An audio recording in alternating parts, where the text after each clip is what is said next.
বন্ধুসকল, এটা কথা সঁচা যে এখন কেলেণ্ডাৰে প্ৰতিটো দিনেই সলনি কৰি গৈ থাকে।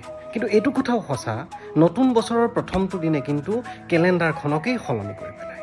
ঠিক একেদৰে মাত্ৰ কেইটামান দিনতেই বহু ঘটনাই আমাৰ পৰিক্ৰমাৰ পৰা সলাই গ'ল। ঢিঙৰ সৌ-সিদিনাৰ ধৰ্ষণৰ ঘটনাই অসম তথা ভাৰতবৰ্ষক জোকাৰি গ'ল।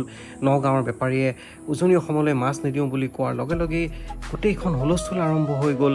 আকৌ এইবাৰ আহিল বিখ্যাত কোৰিঅ'গ্ৰাফাৰ বুলি দাবী কৰা লোৱা ভায়েকৰ সৈতে লুটি ফুটি খোৱা চুমি বৰা। চহৰে নগৰে গাঁৱে ভূঞে চ' ট্ৰেডিঙৰ নামত লুটি পুটি খোৱা বহুত লুটেৰাৰ কাহিনীয়ে এতিয়া ভৰি পৰিছে। একো খুলিবই নোৱাৰি, টিভি খুলিব নোৱাৰি, ছ'চিয়েল মিডিয়া খুলিব নোৱাৰি, চুমি বৰাই নাচি থাকিব, জঁপিয়াই থাকিব। বন্ধুসকল, এনেকৈয়ে যদি আমি ব্যস্ত হৈ থাকোঁ, সময়ে কিন্তু যিদৰে কেলেণ্ডাৰখনকে সলায়, এদিন কিন্তু আপোনাক মোকো সলাই পেলাব। গতিকে আমি এই বস্তুবোৰৰ পৰা আঁতৰি আহিব লাগে। আমি নিজকে ইমানখিনি স্মাৰ্ট বনাব লাগে যাতে কোনেও আমাক এনেদৰে টুপি পিন্ধাই আমাৰ সাঁচতীয়া টকাকেইটা লুটি নিব নোৱাৰে, আমাৰ অনিষ্ট কৰি ল'ব নোৱাৰে।